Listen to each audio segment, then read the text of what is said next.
진수가, 너희 엄마만 피해자가 아니야. 아빠도 피해자라고. 아니, 아빠가 바람을 폈으면서 어떻게 아빠가 피해자라는 거야? 아빠는 가해자야. 그것도 절대 용서받지 못할 가해자라고. 성격 안 맞는 사람이랑 30년 넘게 결혼 생활하는 게 보통 일인 줄 아니? 아빠는 결혼하자마자 너희 엄마랑 결혼한 걸 바로 후회했어. 제발 좀 떨어져 나가라고 못되게 굴어도 끝까지 붙어 있는데 도대체 나보고 어쩌라는 거니? 그게 지금 엄마 앞에서 할 소리야? 그렇게 싫으면 아빠가 집에서 나가면 되잖아. 아빠랑 데이트하던 그 아줌마랑 같이 살러 나가면 될 거 아니야? 진수가, 여긴 내 집인데 내가 왜 나가? 아빠 보기 싫으면 너도 짐 싸서 나가. 그런 식으로 아빠한테 얘기할 거면 아빠도 너 같은 딸 필요 없어. 안녕하세요.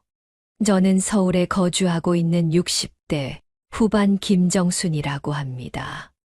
저는 20대 때 독일에 간호사 일을 하러 갔었고, 그 후로 쭉 독일과 미국에서 살았습니다. 제가 다시 한국에 돌아온 건 불과 몇 년 전입니다. 20대 때 저는 한국에서 간호교육을 받고 독일로 넘어갔어요.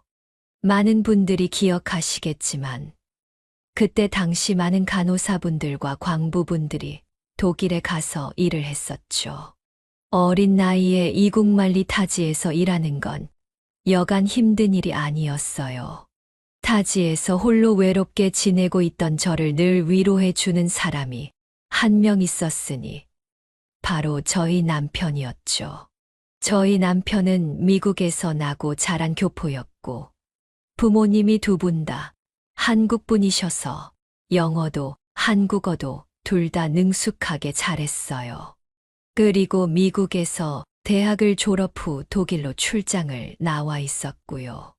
안녕하세요. 한국 분이신가 봐요? 네, 안녕하세요. 여기서 간호사 일을 하러 몇 달 전에 한국에서 왔어요. 여기 사시는 분이세요? 네, 저도 일 때문에 독일에 와 있어요. 말도 잘 통하지 않을 텐데 힘든 점은 없으세요? 힘든 점들이야 많지만 아무래도 말이 안 통하는 게 제일 힘든 것 같아요. 시장에서 장을 좀 보려고 해도 손짓 발짓 다 해야 되니 정말 보통 일이 아니네요. 괜찮으시면 제가 독일어도 좀 가르쳐 드리고 영어도 좀 가르쳐 드릴게요. 사실 저는 미국인이긴 한데 부모님이 두 분 다 한국 분이시거든요. 아, 여기에 광부 일을 하러 오신 게 아니셨어요? 네, 미국에서 무역회사 다니다가 독일로 발령이 났어요. 저도 아마 여기서 몇 년은 더 지내야 할 것 같아요. 괜찮으시면 제 연락처 드릴 테니까 시간 되실 때 언제 차 한 잔 같이 해요. 주말을 맞아 시장에 장을 보러 갔던 제게 먼저 말을 걸어왔던 저희 남편이었습니다. 생긴 것도 한국인이고 한국말도 너무 잘해서 미국 사람이라곤 전혀 생각하지도 못했어요.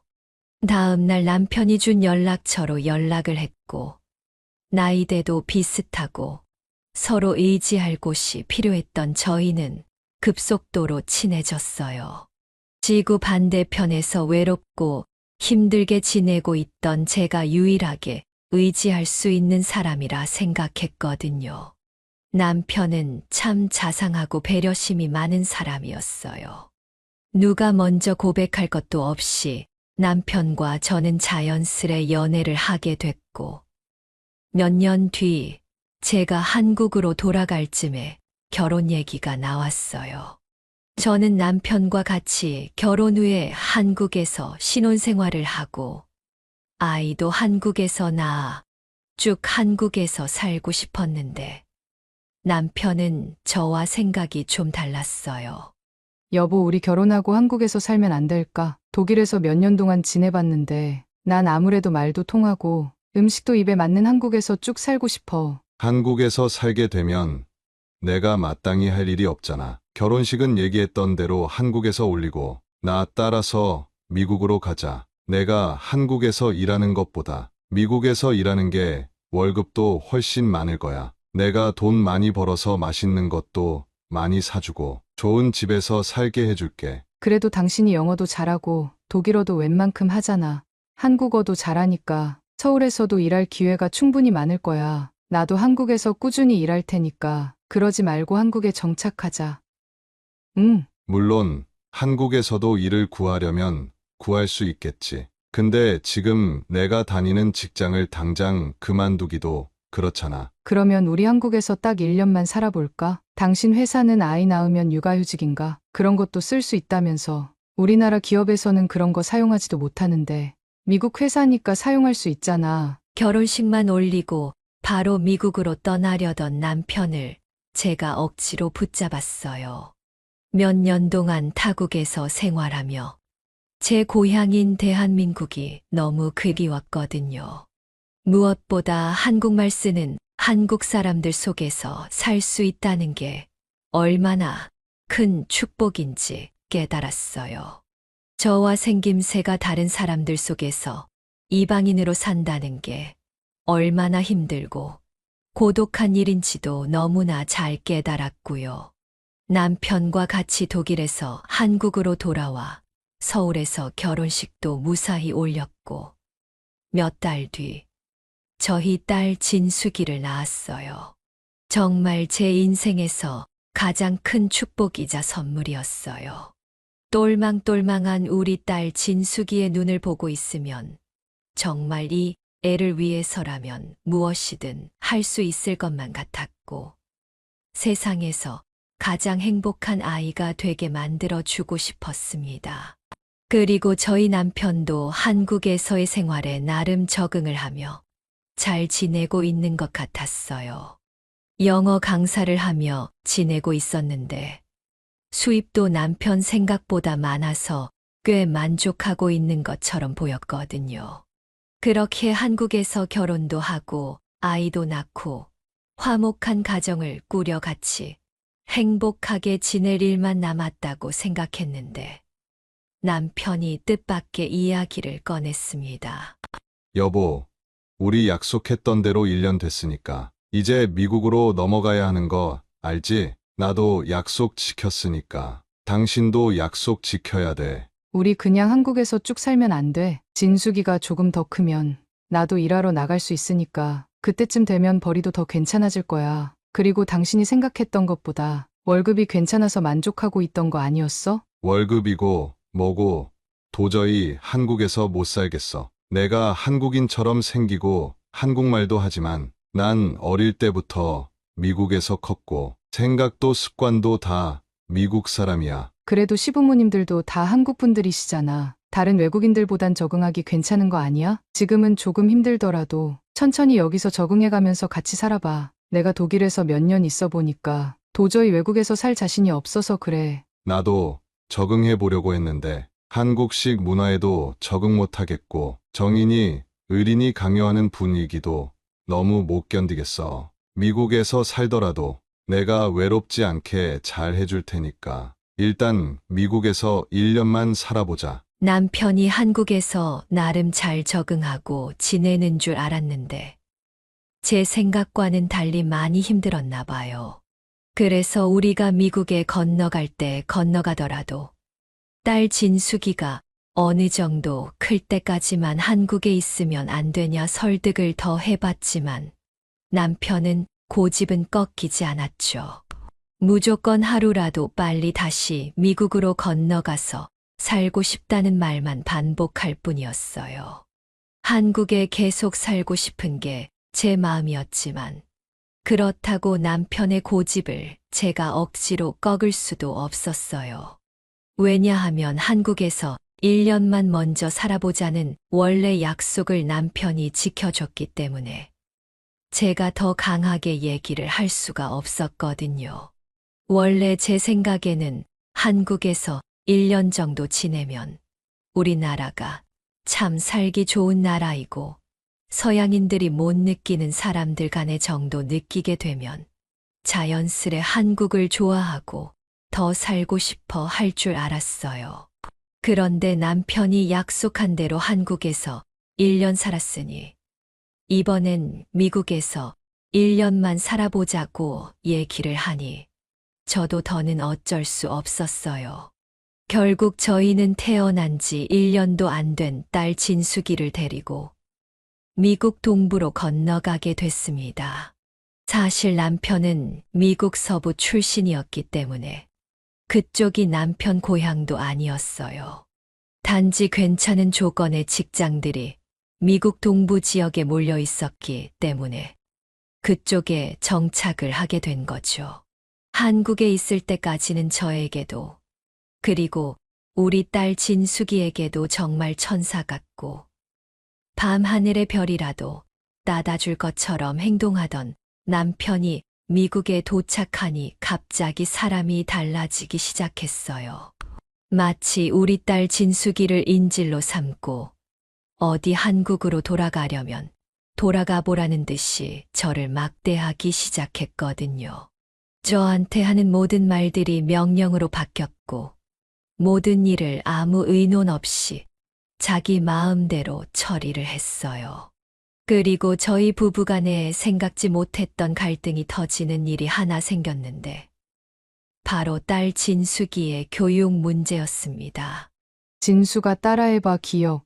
기억, 그리고 기억으로 시작하는 이건 가위, 니은으로 시작하는 이건 나비야. 나비, 여보, 아니 지금 뭐 하는 거야? 왜 얘한테 한글을 가르쳐? 진숙이한테 왜 한글을 가르치냐니 그게 무슨 말이야? 진숙이가 한국 사람이니까 한글을 가르치는데 왜? 진숙이가 한국인 피를 가지고 태어났어도 미국에서 자라고 앞으로 미국에서 커갈 미국인이야. 영어를 더 가르쳐야지. 갑자기 왜 한글을 가르치고 있는 거야? 아니 진숙이도 요즘 우리랑 영어로 대화를 하고 앞으로 학교에 가서도 쭉 영어만 쓸 거잖아.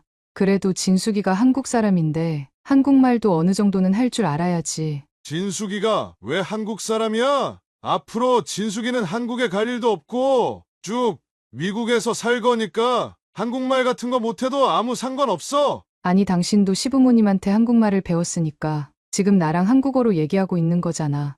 당신도 어릴 때부터 한국말 배웠으면서 왜 우리 딸한테는 한국말을 안 가르치려고 하는 거야? 내가 배우고 싶어서 배웠어? 진숙이가 괜히 한국말 배웠다가 여기서 미국 사람들하고 안 어울리고 한국인들끼리만 어울리는 꼴을 보고 싶어서 그래? 누가 그렇게 만들 거라고 했어? 당신처럼 한국어도 하고 영어도 하고 둘 다 할 수 있으면 좋잖아. 시끄러! 집안에서 2번 다시 한국어 가르치는 거 들리면 진짜 가만 안 있을 거야. 아니 그러면 난 진숙이랑 영어로 얘기해야 돼? 내가 영어 그 정도로 잘 못하는 거 당신도 알잖아.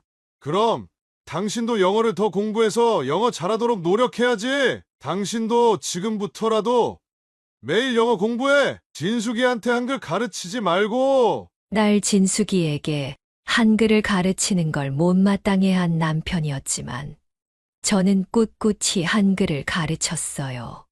남편이 일을 하러 나가면 하루에 1~2시간씩은 무슨 일이 있어도 한글을 가르치고 우리말을 가르쳤죠. 비록 진숙이가 미국에서 크게 되더라도 한국인으로서의 정체성은 잃지 않았으면 했거든요. 그리고 그런 제 마음을 아는지 한글을 배울 때면 유독 눈빛이 초롱초롱해지는 진숙이를 보면서 제 생각이 틀리지 않았음을 확신했어요. 지금이야 미국에도 한식당이 많아졌지만 제가 미국으로 건너갔을 때만 하더라도 한식당이 지금처럼 많지 않았어요. 그리고 물가도 한국보다 많이 비쌌거든요. 마트에서 장을 보는 건 한국보다 저렴하다 생각될 때도 많았지만 밖에서 외식을 하는 건 정말 상상 이상으로 비쌌어요. 그래서 제가 요리에 흥미가 안 생길래야 안 생길 수가 없는 환경이었죠. 재료를 사와서 집에서 해 먹으면 훨씬 저렴했거든요. 그러던 어느 날이었어요. 퇴근하고 온 남편이 갑자기 고래고래 소리를 지르기 시작하더라고요. 아니 지금 이게 무슨 냄새야? 당신 집에서 도대체 뭘 한 거야? 아니, 당신 퇴근할 때 다 됐으니까 저녁 준비하고 있었지. 그러니까 무슨 음식을 했길래 이렇게 냄새가 나냐고. 당신도 내가 청국장 좋아했던 거 알잖아. 내가 제일 좋아하는 음식인데. 독일에 있을 때도 많이 못 먹었고 미국 와서도 항상 생각나서 집에서 한번 만들어봤어. 지금 이걸 누구 먹으라고 만든 거야? 나보고 지금 이 냄새 나는 걸 먹으라고? 다 같이 먹을 수 있는 걸 만들어야 할 거 아니야? 그래서 혹시 당신이 안 좋아할까봐 당신 먹을 거랑 진숙이 먹을 건 따로 만들어놨어. 시끄럽고 빨리 싹 다 버려. 집에 냄새 더 퍼지기 전에 다 버리란 말이야. 음식 같은 걸 만들어야지. 웬 쓰레기를 만들어놨어? 뭐라고? 쓰레기라고?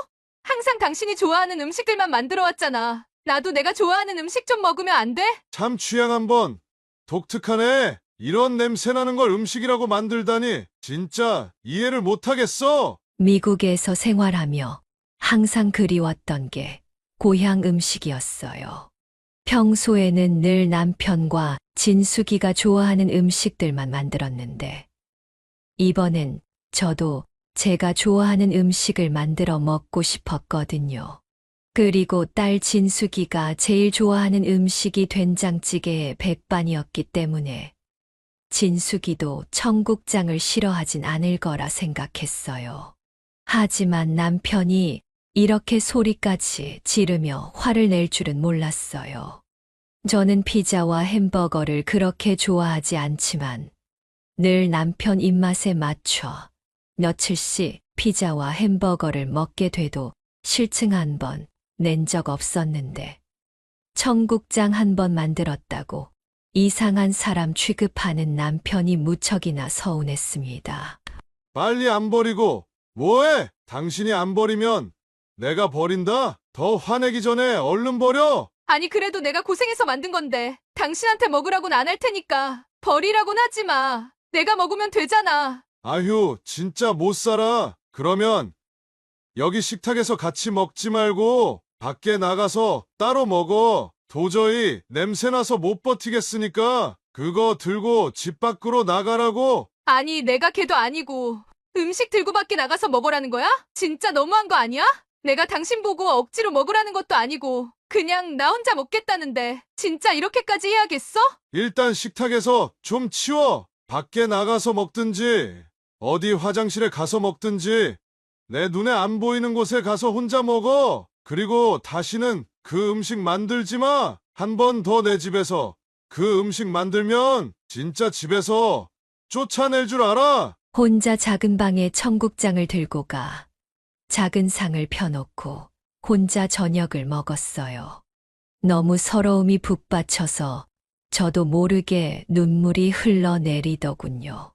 밥이 코로 넘어가는지 입으로 넘어가는지 모를 만큼 눈물과 함께 밥을 꾸역꾸역 목구멍으로 밀어 넣었습니다. 저녁 시간이 됐는데 제가 주방에 보이지 않자 딸 진숙이가 조용히 방문을 열고 저를 찾아왔어요. 그 어린애가 엄마 마음을 어떻게 아는지 조용히 제 품에 안기더군요.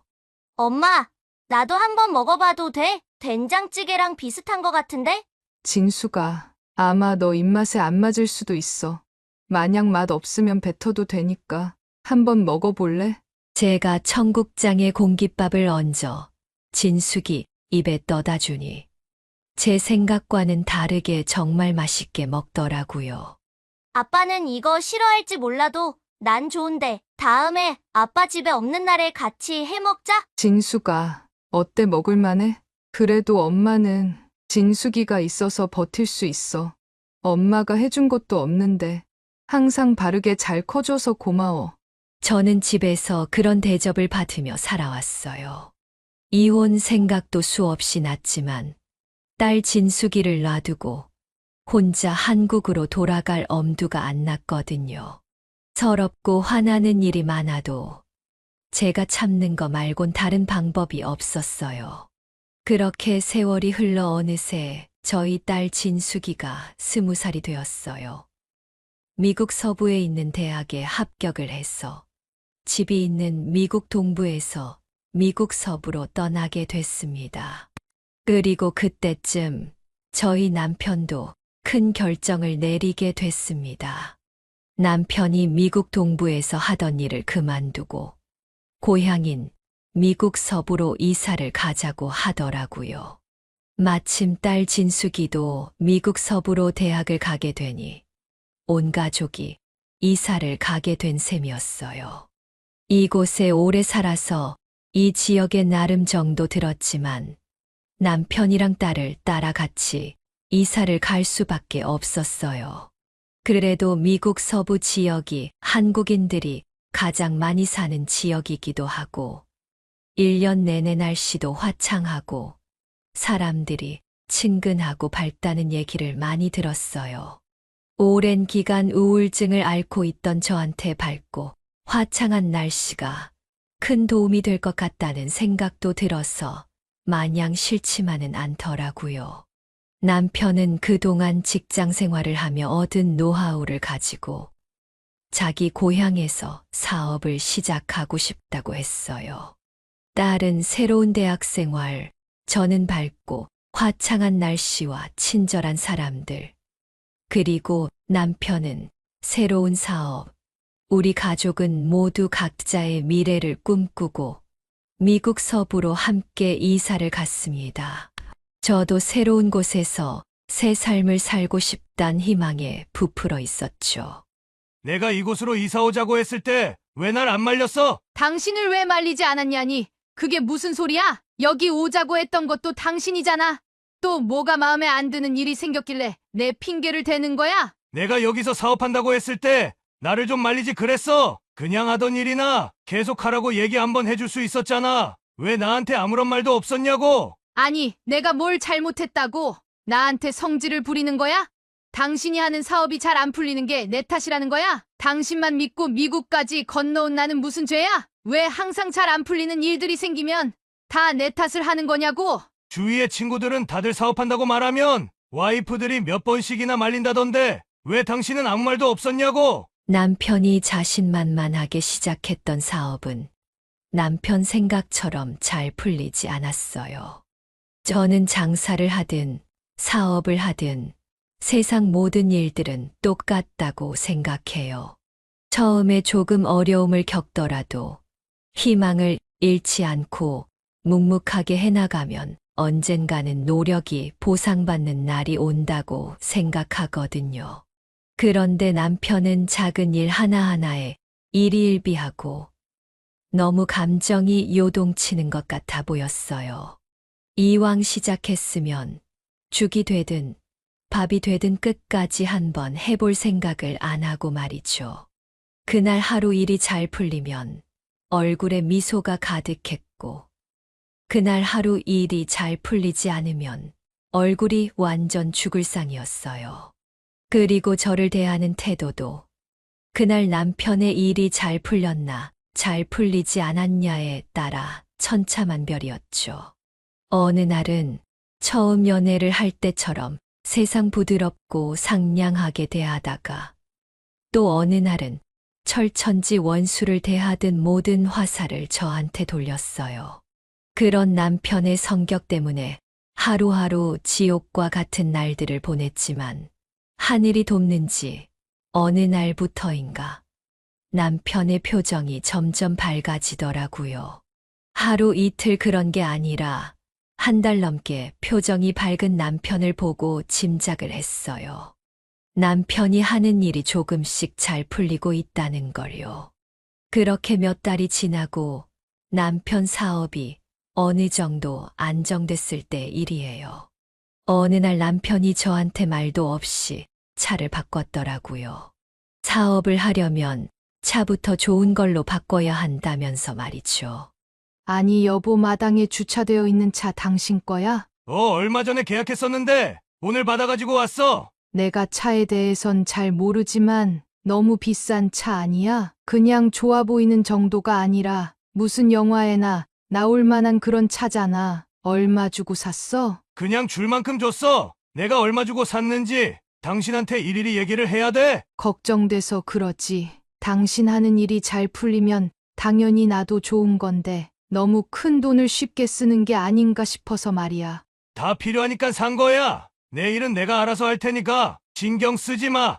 혹시 또 사업이 어려워지거나 힘든 시기가 올 수 있으니까 잘 모아놨다가 필요할 때 쓰는 게 좋지 않을까? 그래도 비상금처럼 현금을 좀 가지고 있으면 마음이 놓이잖아. 아이 시끄러. 내가 알아서 한다니까. 사업하면서 사람들 만나고 다니려면 무엇보다 차가 좋아야 하는 법이야. 그래야 내가 있어 보이고 상대도 나한테 관심을 갖는다니까. 좋은 뜻으로 했던 말이었지만 남편 귀엔 별로 달갑지 않게 들렸나 봅니다. 남편보다 더 사업을 크게 하고 장사가 잘 되는 분들도 남편처럼 비싼 차를 타는 경우는 잘 못 봤거든요. 아무리 봐도 제 눈엔 그냥 겉멋처럼 보였습니다. 그리고 제가 차에 대해서 잘 아는 건 아니지만 아무리 봐도 사업하는 사람들이 타고 다니는 차처럼 생기지도 않았어요. 사업하시는 분들을 보면 보통 흰색이나 검은색의 무난한 색상의 승용차를 많이 타고 다니시잖아요. 그런데 남편은 노란색 차를 샀더라고요. 그것도 문이 위로 열리는 스포츠카였어요. 며칠 뒤 딸 진숙이가 집에 오는 날이었어요. 학교 근처에서 방을 구해 살고 있던 진숙이는 2주에 한 번 정도씩 집에 들렸거든요. 매주 주말마다 엄마를 보러 집에 찾아와 줬으면 하는 게 제 마음이었지만 딸도 남자친구랑 데이트를 하고 친구들을 만나야 하니 시간이 잘 나지 않는 모양이었어요. 진수가 너희 아빠 이번에 새 차를 샀는데 그냥 일반적인 차가 아니야. 스포츠카야 스포츠카. 엄마가 정말 처음에 차를 보고 얼마나 놀랬는지 몰라. 아빠가 산 새 차 이미 봤어. 며칠 전에 시내에 갔는데 아빠가 운전하고 있더라고. 시내에서 아빠 마주쳤어? 그럼 인사도 하고 용돈이라도 좀 달라고 하지 그랬어. 아빠한테 인사라도 하려고 했는데 도저히 내가 낄 자리가 아닌 것 같아서. 왜? 아빠가 사업하는 동료분들이랑 같이 있었어? 저한테 길에서 운전 중인 남편을 만난 이야기를 하는 딸아이의 표정이 심상치 않아 보였어요. 뭔가 눈에서 모든 걸 체념한 듯한 표정이었습니다. 저랑 똑같은 생각을 하고 있는 것 같았어요.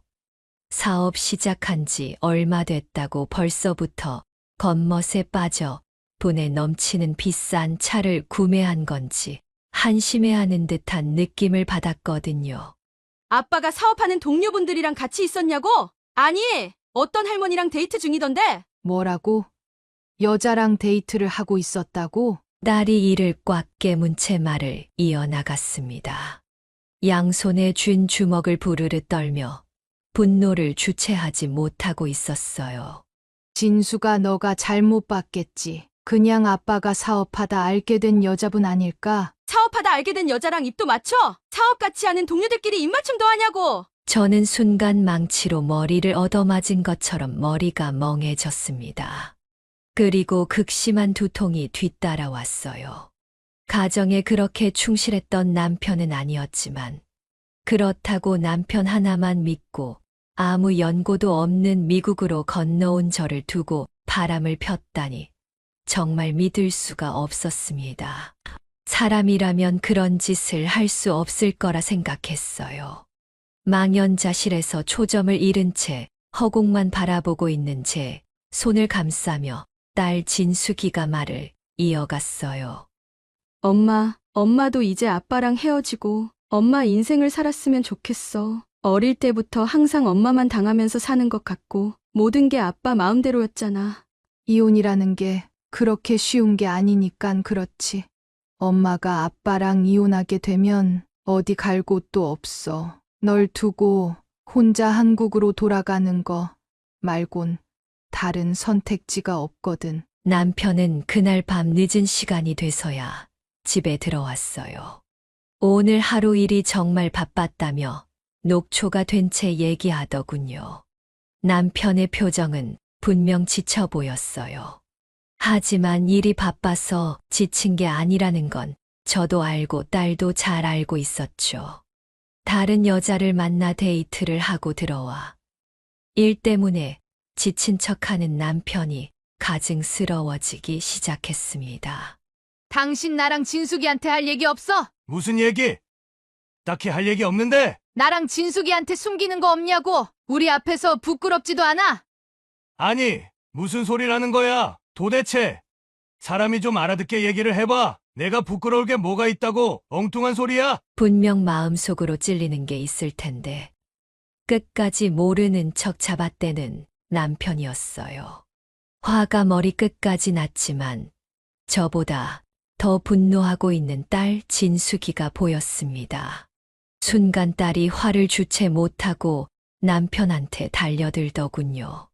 어떻게든 딸을 잡아보려 했지만 한 발 늦고 말았어요.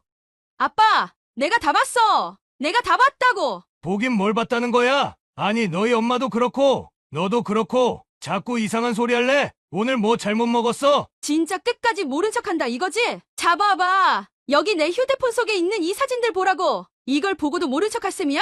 딸 휴대폰 속엔 남편이 조수석에 앉은 어느 여자와 함께 입을 맞추고 있는 사진이 있었습니다. 딱 봐도 저와 비슷한 나이대 같아 보였어요. 사진 속 여자의 모습이 절 더 서럽게 만들더군요. 차라리 젊은 여자랑 바람이 났으면 내가 매력이 없어서 그런가 보다 하겠는데 딱히 저보다도 잘난 게 없어 보이는 여자였거든요. 나이도 저보다 몇 살은 더 많아 보였고요.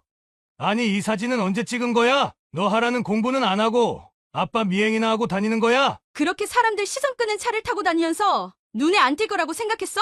아빠, 진짜 엄마한테 미안하지도 않아? 엄마는 한국 사람이고 미국에서 기댈 사람이라곤 아빠밖에 없는데 엄마한테 어떻게 그럴 수가 있어? 진수가 그게, 너도 어른이 되면 아빠 마음 이해할 수 있을 거야. 너가 아직 어려서 잘 모를 수도 있는데, 이해는 무슨 이해? 아빠가 엄마 두고 바람 피고 있는 걸 나보고 이해해달라는 거야? 아빠가 그러고도 사람이야? 사람이냐고! 평생 남편한테 대든 적 한 번 없고 사춘기 때도 반항 한 번 한 적 없던 우리 딸이 분노하며 소리를 지르니 남편은 몹시 당황해하는 듯 했습니다. 제가 그랬다면 눈 하나 깜짝 안 했을 텐데 딸 진숙이가 달려드니 당황한 기색이 역력하더라고요. 저는 저 대신 화를 쏟아내고 있는 딸 진숙이를 말릴 수 없었어요. 저도 남편한테 할 말이 많았지만 딸 진숙이가 말을 다 끝내길 조용히 기다리고 있었죠.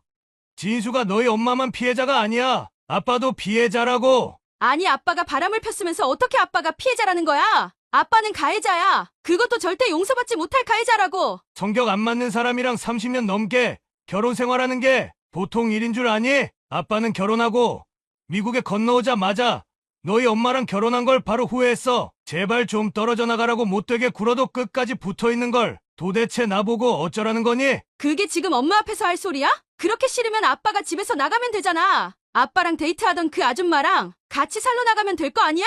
진수가, 여기가 내 집인데 내가 왜 나가? 아빠 보기 싫으면 너도 짐 싸서 나가. 그런 식으로 아빠한테 얘기할 거면 아빠도 너 같은 딸 필요 없어. 딸이 남편의 불륜 사실을 지적하자 당황해 하는 듯 했던 남편은 오히려 큰 소리를 치기 시작했습니다. 항상 저한테 해왔던 말들이었어요. 여긴 내 집이니 싫으면 집을 나가라는 소리 말이에요. 하지만 그 말을 자기 딸한테도 할 줄이야 정말 상상도 못했어요. 정말 이 사람이 갈 때까지 갔구나 싶었습니다. 당신 지금 그게 딸한테 할 소리야? 뭘 잘했다고 큰 소리를 치는 거야? 시끄러. 이왕 이렇게 된 거 오히려 잘 됐다는 생각이야. 그래, 나 당신 말고 사랑하는 다른 여자 있고 그 사람이랑 같이 살 거야. 안 그래도 이혼하자는 얘기를 언제 꺼내야 하나? 그것만 고민하고 있었는데 잘 됐어. 남편 입에서 이혼 소리가 나오자 저는 한순간도 망설이지 않고 짐을 챙기기 시작했어요. 딸도 미처 자취방에 못 가지고 간 자기 짐들을 하나씩 챙기기 시작했습니다. 남편은 그런 저희 모녀를 뻔히 쳐다만 보고 있었습니다. 불안해하거나 초조해하는 표정은 전혀 찾아볼 수 없었어요. 오랫동안 기다려왔던 일을 드디어 끝낼 수 있다는 듯이 오히려 결의에 찬 표정이었죠. 짐을 싸는 건 생각보다 오래 걸리지 않았어요. 꼭 필요한 물건들만 챙기니 30분이 채 걸리지 않더군요. 그 길로 저는 집을 나와 딸과 함께 딸 자취방으로 향했어요. 저는 그렇게 딸 진숙이의 자취방에서 진숙이와 함께 며칠 동안 지내게 됐습니다. 하지만 좁은 자취방에서 딸한테 신세를 지고 있다는 느낌을 지울 수 없었어요. 마음 편하게 지내라고 진숙이는 제게 얘기를 했지만 저는 편하게 지낼 수 없었어요. 둘이서 지내기엔 너무 좁은 방이라 저도 불편한데 진숙이는 당연히 저보다 더 불편할 거라 생각했기 때문이에요. 처음엔 진숙이 자취방 근처에 저도 집을 구하려고 했지만 미국은 월세가 정말 비싸거든요. 쉽게 엄두를 내지 못할 금액이었어요. 당장 아르바이트를 시작하지 않으면 월세를 내기 버거운 형편인데 제가 오랜 기간 미국에 살았지만 영어 실력이 그렇게 좋진 않았거든요. 바람핀 남편한테 오히려 쫓겨나고 내가 누울 방 하나 구하기도 어려운 형편이 되니 제 고향 한국 생각이 너무 많이 났어요. 마치 엄마 품에 안기고 싶은 마음이라고 할까요? 저는 딸 진숙이에게 제 생각을 솔직하게 말했어요. 여긴 진숙이 너의 고향이지만 엄마는 한국이 고향이라고요. 그래서 이곳의 생활들을 다 정리하고 한국에 가고 싶다고 했죠. 진수가, 엄마가 한국에 가더라도 절대 너랑 인연이 끊길 일은 없어. 걱정 안 해도 돼. 넌 하나뿐인 내 딸이잖니. 방학 때라든지 너가 시간 될 때 언제든지 한국에 엄마 보러 와도 돼. 언제나 따뜻하게 반겨줄게. 엄마, 한국에 돌아가서도 항상 건강하게 지내야 돼. 절대 아프면 안 되고 알겠지? 나 이번 학기 끝나는 대로 엄마 보러 한국에 갈게. 나 아직 한국에 한 번도 안 가봤잖아. 한국 가면 엄마가 나 데리고 한국 안내해줘야 돼. 알겠지? 엄마 사랑해. 진숙이의 자취방에서 한국으로 돌아갈 준비를 끝내고 드디어 제 고향 한국행 비행기를 타는 날이 다가왔습니다. 제 친동생의 결혼식이라든지 부모님을 뵈러 몇 년에 한 번씩 잠깐 한국을 들리긴 했지만 수십 년 동안의 미국 생활을 정리하고 한국에 정착하러 가는 기분은 정말 낯설었어요. 왠지 아주 먼 곳으로 여행을 떠나는 듯한 기분도 들었고 제 마음의 안식처로 돌아가는 듯한 기분도 들었죠. 한국으로 돌아가는 비행기는 저녁 7시 비행기였지만 몇 시간 일찍 집을 나섰어요.